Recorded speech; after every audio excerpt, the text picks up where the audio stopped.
Well, that report by our Mariska Porter, who joins us now from Greenpoint in Cape Town. Mariska, good evening to you. An absolutely shocking story, particularly with respect to where this shooting took place. You are absolutely 100% correct. Behind me, you can see the school where Pete Mihalik was supposed to drop off his 8-year-old son.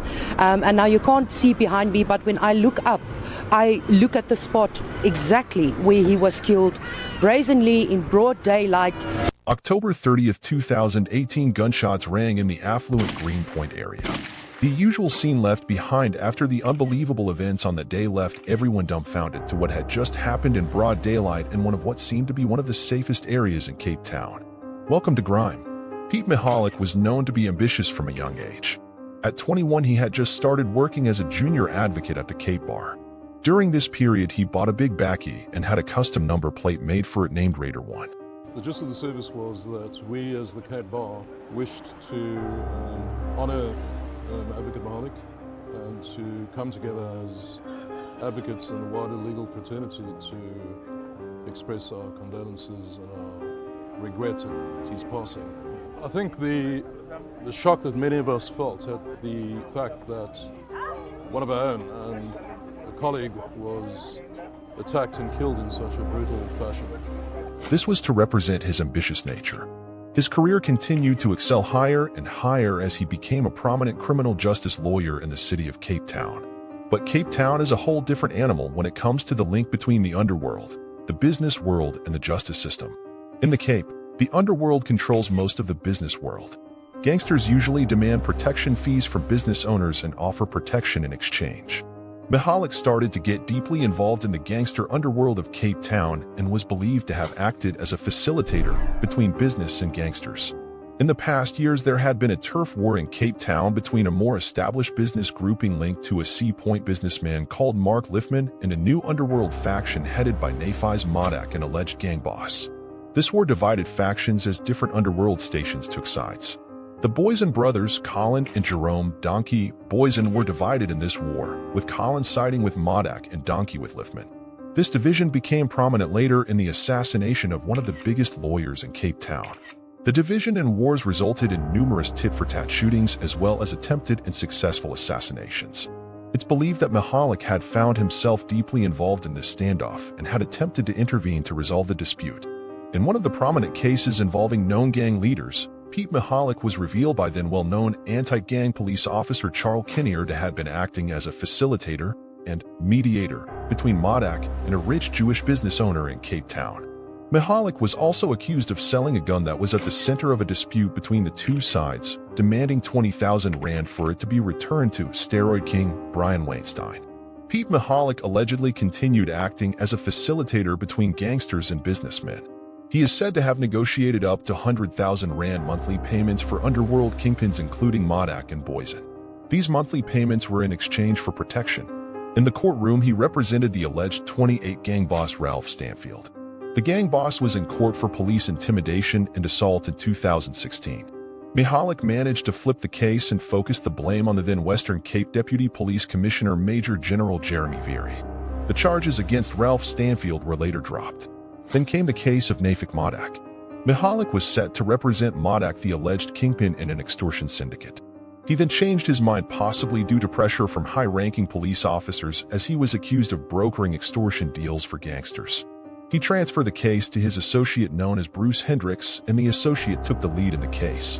But Mihalik had already appeared in court with Modak, and their defense was to accuse officers involved with the case of being corrupt. On October 30th, 2018, Pete Mihalik was on his way to drop off his 2 children at a school in Greenpoint around 7:30 a.m. With him inside the car was his young son and his teenage daughter. This was his routine route every day, as he always dropped off his children this way in his Mercedes-Benz. But on that day, just a few meters before reaching the school, Pete stopped at a traffic light, and right then a man approached his SUV and opened fire at close range. Pete Mihalik was hit in the head, and the bullet passed on and hit his son in the jaw. Residents around the area heard 2 shots before they saw the shooter hiding the gun behind a briefcase and escaping the scene inside a metallic gray VW Polo. Pete Mihalik died on the spot, but his son survived the shooting to the jaw. His daughter left the scene physically unharmed. We are struggling to get information about his condition because the family is closing in. Authorities won't speak about it. Of course, you can only divulge information once the family gives permission to do so. But we understood this morning that he was seriously injured.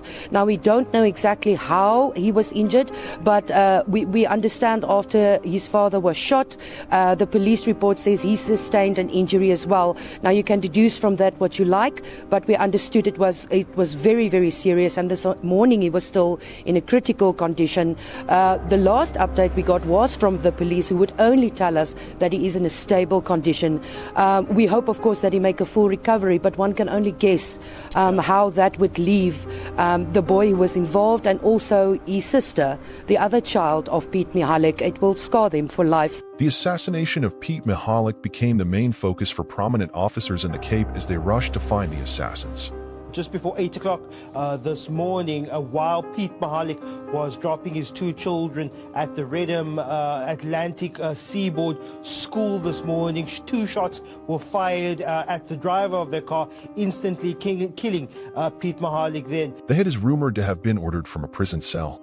It is alleged that a man named Tuntabeel, while serving a robbery charge, was approached by two prominent underworld bosses with 1 million rand to eliminate the lawyer. Tuntabeel contacted Vile Melita, a taxi boss who stayed in Khayelitsha, to recruit the killers. The taxi boss contacted Sizwe Baila and Khumalo from KwaZulu-Natal for the hit. The men were to be paid 200,000 rand in notes and gold coins. They agreed to do the hit and shot Mihalik near the school. When the men escaped in their gateway cars, they made several mistakes along the way which led to their capture. On their escape route, they were stopped by a traffic cop after they failed to stop at an intersection. One of the cars sped away, but the VW waited for the traffic cop. When the driver of the other car noticed this, he turned back and returned to the spot where the traffic cop and the VW were. The cop then decided to escort the Picanto to the police station, leaving the VW Polo after administering the ticket. Khumalo was inside the Picanto, which went to the station, but unbeknown to him was that the anti-gang unit had identified him and he was arrested at the spot. We do know later, or we understand that police then have taken in a suspect earlier or this morning at around 10 o'clock this morning, and are currently holding that person for questioning. Now, there's no details on whether this person will be charged for the murder of Pete Mihalik, or whether he will just be questioned by police. But we do know that this suspect could be held by police for at least 48 hours before he or she would have to be charged. The phone in his pocket kept ringing as Baila tried to contact him. The police then identified his phone number and started tracking his phone. Another mistake the men made was that during the traffic stop, the address for the ticket given to the officer was that of Malatai, the taxi boss. The traffic officer had no idea at the time the huge evidence he had just secured. The police identified the vehicles involved in the shooting through CCTV, and it matched the vehicles, which received a ticket minutes after the shooting. Now they had the vehicles' make and a possible address. The anti-gang unit immediately dispatched officers to the address to look for Melita and Khayelitsha, with Khumalo inside one of the cars in the convoy. When they arrived, Melita's mother opened the door to face a horde of police officers looking for her son. She then told them he was not there, but possibly at his other residence in Coles River. The anti-gang unit immediately hurried to Coles River, where they found nobody at the residence. They then went to Langa, where the police had pinged Baila's phone location. The police officers walked around the mall in Langa with a picture of Baila, but they could not find the man. He was eventually tracked down to a bus station in Belleville and caught. Malatai eventually presented himself to the police when he heard they were looking for him. The men behind the assassination of one of the most prominent lawyers in Cape Town had finally been taken down, but the real masterminds behind the hit were never named. Well, the underworld, exactly what he's saying there, it stretches everywhere. It tentacles, if you will, reaches far and wide. And if it tells us anything, it shows us that even a person like Pete Mihalik, who lived in a wealthy neighborhood, who would have had protection of his own because of the kind of work that he was involved in, if they could reach him, other people are also easy to get to. So it just shows you that if the underworld targets you, there isn't much you can do about that.